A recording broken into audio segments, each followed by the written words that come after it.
Captain Squall. When the hood comes off, a phone is ringing. Chewie and Corpsman Squall have appeared in the room with us, as though a spotlight has come on and illuminated them in the darkness. Chewie answers the phone and listens for a moment. "Yo, Doc, it's for you." "Who is it?" Chewie turns back to the phone. "Who is this?" Holding his hand over the mouthpiece, he says, "It's your doctor buddy from Dago." A new shaft of light illuminates Dr. Finkenberg, sitting in recline with his feet up on his desk at the Naval Hospital in San Diego. Taking the phone, Corpsman Squall says, "I heard you were trying to reach me." The doctor seems surprised. "Paul? You're a hard man to catch." "Yeah, I've been on a lot of patrols." "Listen, so things are heating up over there, and I couldn't let you have all the fun." It's clear Fred's pause is meant to allow the corpsman time to laugh, but it's a misfire. Corpsman Squall hums a humorless, "I decided to volunteer to set up a field hospital. I'm looking for people I know I could trust to fill some spots, and I figured since you're at least somewhat familiar with Felucia, you'd be a perfect choice for an ambulance driver." "An ambulance driver?"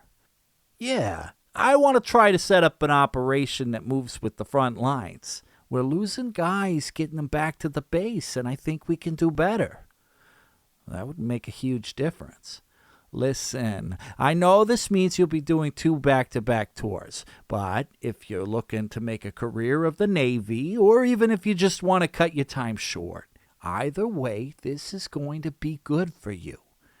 Without giving pause, Corpsman Squall replies, "Okay, I'll do it." The Navy surgeon sounds surprised. "You mean I don't have to twist your arm?" Heart pounding in his chest, partly from excitement and partly out of fear, the corpsman says, "No, I want to be here to help if I can." "Well, all right then. I'll call the FMF detailer and persuade him to send you a new set of orders." "Sounds good, Fred." Dr. Finkenberg snorts sarcastically. "Hey now, is that any way to speak to your commanding officer?" The lights fade, the scenes disappear, and the vast space around me soaks in darkness once more. Captain Squall looms over me. "You volunteered to serve. You put your ambitions on hold and understood the consequences of your choice. And yet I've heard you suggest maybe your life would be better off if you hadn't." He clicks his tongue. "You honestly believe you joined up out of a sense of responsibility, but your brother only enlisted to follow in your footsteps? That's what you think, isn't it?" Nicholas says, "Don't let him get to you, Paul." "Let me spare you the effort of trying to figure out your life, Corpsman. Your moment's not back home. It's here. You want to save lives, you save them here. But you have to develop the fortitude to get the job done. No more making excuses and crying about how you feel." "Don't listen to his poison." "It's just one small difference, and it'll change your whole life. After it happens, you'll be the hero." "He's a liar." Captain Squall shakes his head and pushes the hood down over my face, counting to 3. By the time he reaches 2, I can feel the hot sun burning through the cloth of my tuxedo. When the hood comes off, I'm still bound to the chair, and both Captain Squall and Nicholas are in the same position they were in the hangar. But we're back at camp, where Corpsman Squall and First Class Chris Squall are in the midst of an intense conversation with Mohammed near the front gate. "They say they have my son," Mohammed says. "They take him and hold him for ransom." "A rival of my family." Corpsman Squall says, "Maybe I could talk to someone about helping you." My brother adds, "I'll talk to my lieutenant right now." "No, it is no problem. I do this by myself. I just come here to say goodbye." "What's your plan?" Mohammed seems shaken, but he covers his fear with bravado. "It's no sweat. All I do is go and pay the ransom. That's how things have always worked in Iraq. I will be back here soon. You don't worry about me." Chris interjects. Let me talk to someone, Mohammed. Maybe we can help you somehow. They won't let you come, Mohammed says. And this I must do alone. It's no problem, I tell you. The corpsman asks, when did your son get taken? 1 week today. And you've been working this whole time? Chris asks. Didn't you know? I know he was gone, but I didn't know where. In Iraq, sometimes people don't come home. The brothers fall silent, each considering the interpreter's words in their own way. Are you sure there's nothing we can do, Mohammed? No, there's nothing. It's no problem. Captain Squall shakes the Iraqi's hand. I wish you luck. Thank you. As Mohammed departs from his brothers in arms, the light dies away in favor of the dark facility reappearing around us. As my eyes readjust to the hangar, Captain Squall stands over me with a critical gaze and loosens my gag, letting it hang at my throat. You just let him go? He asks. Nicholas answers for me. He said it was a private dispute. A native contractor working for the U.S. military has his family taken and held for ransom, probably as a result of his agreement to cooperate with us, and you think that's a personal dispute. You have highly questionable discernment, Santa. Nicholas replies, He said it was a family rival. I'm not asking you. Captain Squall leans down over me and removes my gag. I want to hear what you have to say, sailor. Stretching my jaw and clearing my throat, I say, These weren't military targets. So what? You and I both know how the Defense Department could spin it if they wanted to. I shake my head, a lump developing in my throat. I passed it up the chain of command. I did everything I could. Captain Squall backs away, silently judging me. He kicks Nicholas in the ribs, once for each of the questions he asks me. What the fuck is wrong with you? Are you such a loser you're ready to just give up? Such a chicken shit you're ready to quit? Stop hitting him, I say. How do you plan on doing it? Captain Squall asks, stomping on Nicholas. Shoot yourself? Poison? A fistful of pills? Leave him out of this. Or are you going to hang yourself as an homage to a feat? I hear something pop, and Nicholas groans. I'll tell you whatever you want to know, I say. Just stop. Pulling his boot back and shaking his head at me, Captain Squall hisses, Pussy. Cracking over someone that isn't even real. He steps away from Nicholas, his hands held in surrender. Well, I don't know why I bother. You're too much of a coward to do it anyway. If Captain Squall is trying to fill me with shame and regret, it's working. I'm wounded by what he said, but what happens next leaves me destroyed. Tears roll down Nicholas's cheeks as he releases a stifled sob. I didn't know if it was possible, but as he lies there on the cold stone floor, quietly weeping, I can't help but feel responsible for his anguish. What happened? Nicholas asks. Captain Squall laughs. What happened, Paul? I try to piece together an answer, not understanding the question. You've been badly beaten. Just lie still. What he said! Nicholas lifts his face to me. You want to die? I fight back an urge to join Nicholas's sorrow. I've thought about it. It would be a simple answer to my problems. A simple answer, he echoes. How would you do it, Paul? I shake my head. Captain Squall shrugs. Well, tell the man.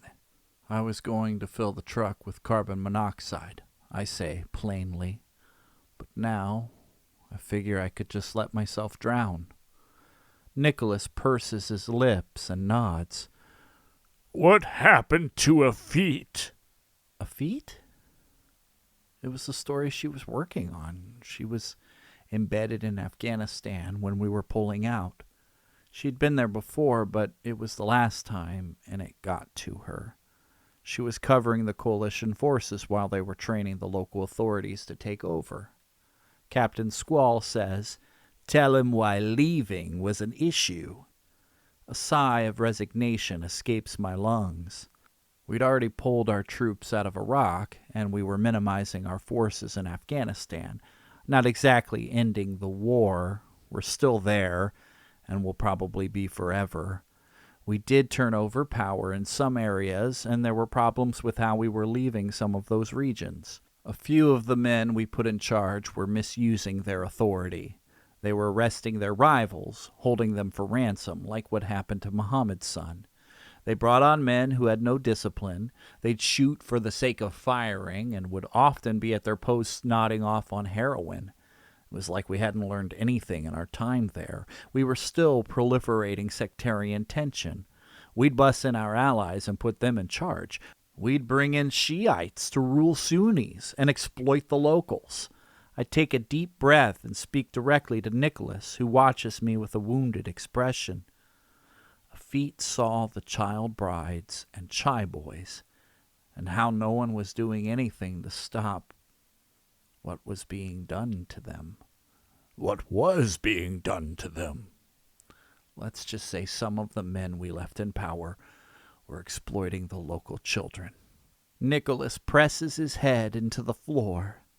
It was too much for her, I say. It haunted her. Captain Squall frowns at Nicholas. Tell him what she did, or I will. A few months after she got home, she hung herself. Slowly, Nicholas's good eye rolls toward me. And did it solve her problems? She was in pain, I say. It healed her pain. I struggle for an answer. I don't know. Maybe. Nicholas stares at the dark ceiling above us.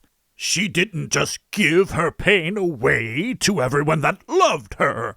All right, enough. Captain Squall stares down at Nicholas. The way he looks at him, like he's making cold calculations, cuts me to the quick. I don't want to be you, I say. Captain Squall looks at me with surprise. He laughs. That's the saddest shit I've ever heard. Once upon a time, you wrote a song about being King Stud.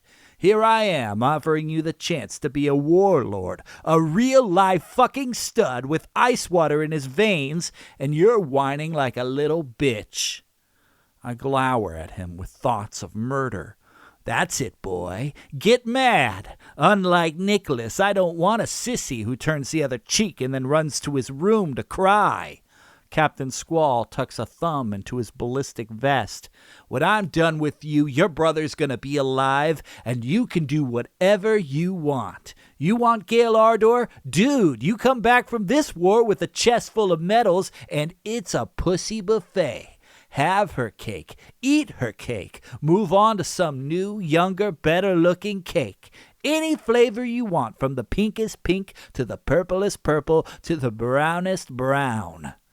That's not what I want. Good for you, he says. I don't understand why you're all hung up on that chick anyway. You're stuck in high school like a washed-up has-been, and you're letting opportunities slip right past you. Look where you are in life, a decorated Navy Corpsman, and you can't even hold down a job driving a forklift? That wasn't my fault. Nothing's your fault, is it? You let her get away with that shit. No one would try that with me. I'll tell you that much right now. They'd never get the chance. I'm a career man with an epic future and a past that's the stuff of legends. I fought Rwandan pirates. I rescued hostages. You wanted to get the man responsible for 9/11? Who do you think put the bullet between Bin Laden's eyes? Clearing away the last of his tears, Nicholas says, God, Paul, your power fantasies couldn't be more on the nose, could they? When I go home after a long mission, I've got a ritual. Noah and I go for a swim in our pool, and we throw some steaks on the grill. At bedtime, Noah brings me my slippers, and Amaya leads me to the bedroom where she gets down on her knees and performs a world-class blowjob. On the weekends, Tom, Jen, and Chris come over, and we have a jam session in my home studio. I'm living the good life, and it could all be yours. Sell your bullshit somewhere else, Nicholas says, his anguish now transformed into full-on animosity. We aren't buying. But more and more, and little by little, I am. And Captain Squall can see it.